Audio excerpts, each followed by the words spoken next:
क्या कैश में 2 लाख से ज्यादा या बिजनेस में 1 करोड़ से ज्यादा बैंक से विड्रॉल करना प्रॉब्लमेटिक है? रूल तो है, पेनल्टी भी है। चलिए डिटेल में समझते हैं। नमस्ते दोस्तों, welcome back to the 29th video of 30 videos in 30 days challenge.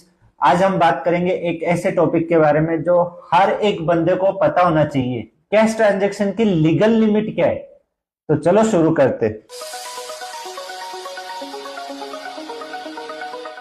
Upon first section देखते हैं जो है 269ST। 2 लाख रुपए तक कैश रिसीविंग कर सकते हो, उससे ज्यादा नहीं। वो देखते हैं। आप एक दिन में एक पर्सन से 2 लाख से ज्यादा कैश रिसीव नहीं कर सकते, ना गिफ्ट, ना लोन, ना सेल।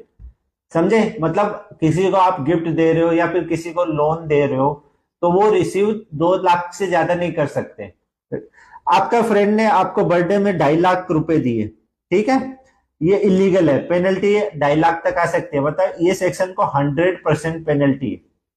तो जितना आप लोन दोगे या रिसीव करोगे उतना आपको पेनल्टी भी लग सकता है, ठीक है। सेकंड सेक्शन देखते हैं, 20,000 कैश डिपॉजिट और लोन वाला रूल। सेक्शन 269SS और 269T, ठीक है। किसी भी इंडिविजुअल को 20,000 से ज्यादा लोन या डिपॉजिट कैश में देना या लेना अलाउड नहीं है। समझे?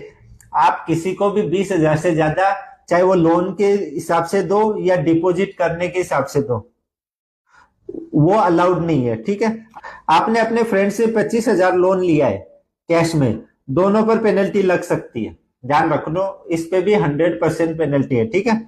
थर्ड रूल, अगर आप प्रॉपर्टी सेल और परचेस करते हो और उसमें 20,000 से ज्यादा लिया तो वो इलीगल है। देख लेते क्या है।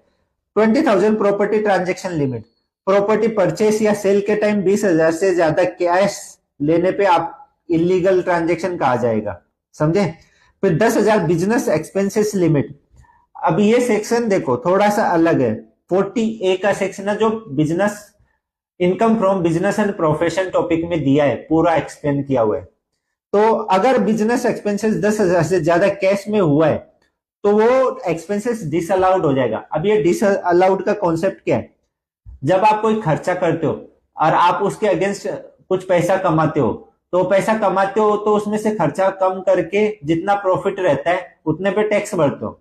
बट अगर आपने ये कैश में किया 10,000 से ज्यादा, तो आपको वो खर्चे को आपके सेल से माइनस नहीं कर सकते। मतलब उतने से आपका प्रॉफिट बढ़ जाएगा और उतने से टैक्स बढ़ जाएगा, याद रखना। थर्ड है, मतलब उसका एग्जाम्पल देख लो। एग्जाम्पल, आपने सप्लायर को 12,000 कैश दिया, ये जीएसटी और इनकम टैक्स में अलाउड नहीं होगा। समझे? तो अलाउड नहीं होगा मतलब वो खर्चे में आप उसका एलिजिबल डिडक्शन नहीं ले सकते, माइनस नहीं